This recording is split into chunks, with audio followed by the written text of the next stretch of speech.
ফুটন্ত গরম তেলের মধ্যে ঢ্যাঁড়স দিয়ে মজাদার একটি রেসিপি আজকে আপনাদেরকে তৈরি করে দেখাবো।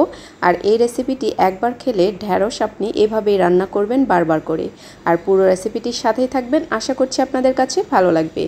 সবার আগে নোটিফিকেশন পেতে অবশ্যই চ্যানেলটিকে সাবস্ক্রাইব করে রাখবেন। তো ঢ্যাঁড়সের এই রেসিপিটি তৈরি করার জন্য এখানে আমি নিয়েছি কিছুটা পরিমাণ মসুরির ডাল আর নিয়েছি ঢ্যাঁড়স। ডালগুলোকে 2 ঘন্টার মতো ভিজিয়ে ভালো করে ধুয়ে পরিষ্কার করে নিয়েছি। আর ঢ্যাঁড়সগুলোকে একটু মিডিয়াম সাইজ করে কেটে নিয়েছি।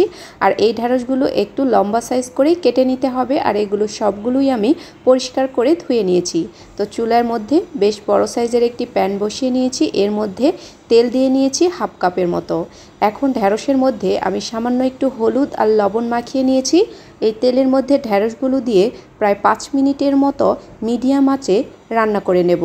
ঢ্যাঁড়সগুলো যখন হালকা কালার চেঞ্জ হয়ে আসবে তখনই ঢ্যাঁড়সগুলোকে তেল থেকে উঠিয়ে নিতে হবে। তো 5 মিনিটের মতো ঢ্যাঁড়সগুলোকে আমি রান্না করে নেব। আর অবশ্যই ঢ্যাঁড়সগুলো তেলে দেওয়ার আগে চুলোর জালটাকে একদম লো করে দিয়ে নেবেন, কারণ ঢ্যাঁড়স থেকে কিন্তু কিছুটা পানি ছিটকে আসতে পারে।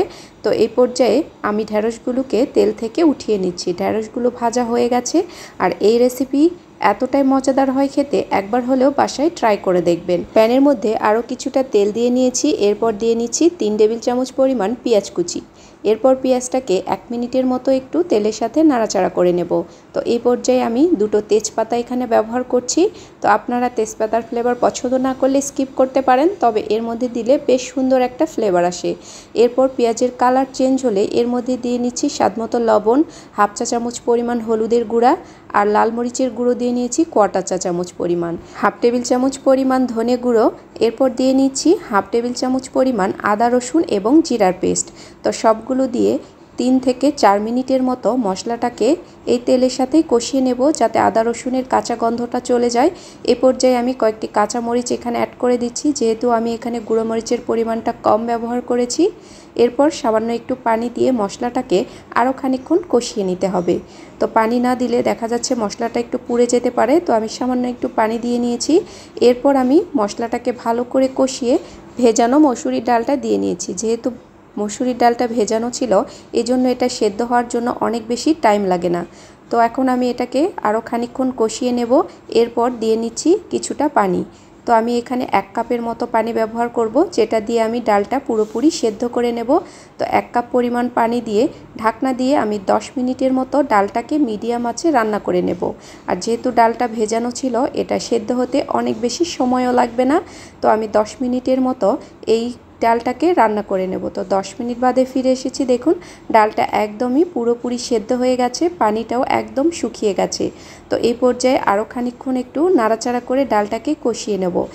আর এই পর্যায়ে ডাল থেকে যে কি সুন্দর একটা গন্ধ বেরিয়ে আসছে, আপনারা রান্না না করলে বুঝতেই পারবেন না।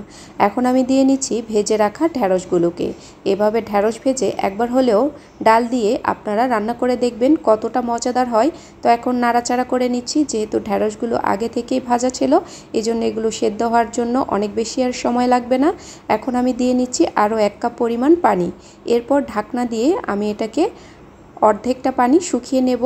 তো আপনারা ঝোল যেরকম রাখতে চাইবেন সেই অনুযায়ী রেখে দেবেন। তো আমি এটাকে মাখো মাখো করে তৈরি করে নেব। তো আমি আরও 10 মিনিট এটাকে মিডিয়াম আঁচে রান্না করে নেব। 10 মিনিটের মধ্যেই পুরো রেসিপিটি একদমই শেষ। আর এটা রান্না করাও খুবই সহজ, আর খেতে হয় খুবই দুর্দান্ত। অবশ্যই একবার বাসায় ট্রাই করে দেখবেন। আর আপনাদের কাছে অনুরোধ থাকলো, আমার রেসিপিগুলো যদি আপনাদের কাছে ভালো লেগে থাকে অবশ্যই আমার চ্যানেলটিকে সাবস্ক্রাইব এবং লাইক কমেন্টস করে যেতে ভুলবেন না। তো এই পর্যন্তই, সবাই ভালো থাকবেন। আপনাদের সাথে আবার দেখা হবে নতুন কোনো সহজ রেসিপিতে। আল্লাহ হাফিজ, আসসালামু আলাইকুম।